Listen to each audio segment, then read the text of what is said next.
KDP ಮೊನ್ನೆ KDP ಮೀಟಿಂಗ್ನಲ್ಲಿ last ಒಂದು issue ಎದ್ದಿದ್ದು ಈ ಆಯುಷ್ನಲ್ಲಿ ಎಕ್ಸ್ಪೈರ್ಡ್ ಡ್ರಗ್ಸ್ ಬಗ್ಗೆ ನೀವು ಸಾಟ್ ಫಾರ್ ರಿಪೋರ್ಟ್ ಏನಾಯಿತು ಅದರದ್ದು?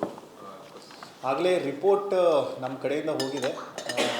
ಮುಖ್ಯ ಕಾರ್ಯನಿರ್ವಾಹಕ ಅಧಿಕಾರಿಗಳು ಆಗಲೇ ಟೈಮ್ ಬೌಂಡಾಗಿ ಅವಾಗ ಕಮಿಟಿನೂ ಮಾಡಿ DS ಅವ್ರ ನೇತೃತ್ವ ಅಲ್ಲ DS ಅವ್ರ ನೇತೃತ್ವದಲ್ಲಿ ರಿಪೋರ್ಟ್ ಕೂಡ ಆಯುಷ್ ಕಮಿಷನರ್ ಅವರಿಗೆ ಕಳಿಸ್ಕೊಟ್ಟಿದ್ದೀವಿ. ಅವರು ಕ್ರಮ ತೊಗೊಳ್ಳೋದೊಂದು ಅಂದರೆ ಯಾವ ರೀತಿ ಕ್ರಮ ತೊಗೊತಾರೆ ಅನ್ನೋದು ಆಯುಷ್ ಕಮಿಷನರ್ ಅವ್ರಿಗೆ. ಇನ್ಫ್ಯಾಕ್ಟ್ ನಿಮ್ಮಿಂದ ರಿಪೋರ್ಟ್ ಹೋಗಿದೆ? ಹೌದು, ಅವರಿಂದ ಹೋಗಿದೆ.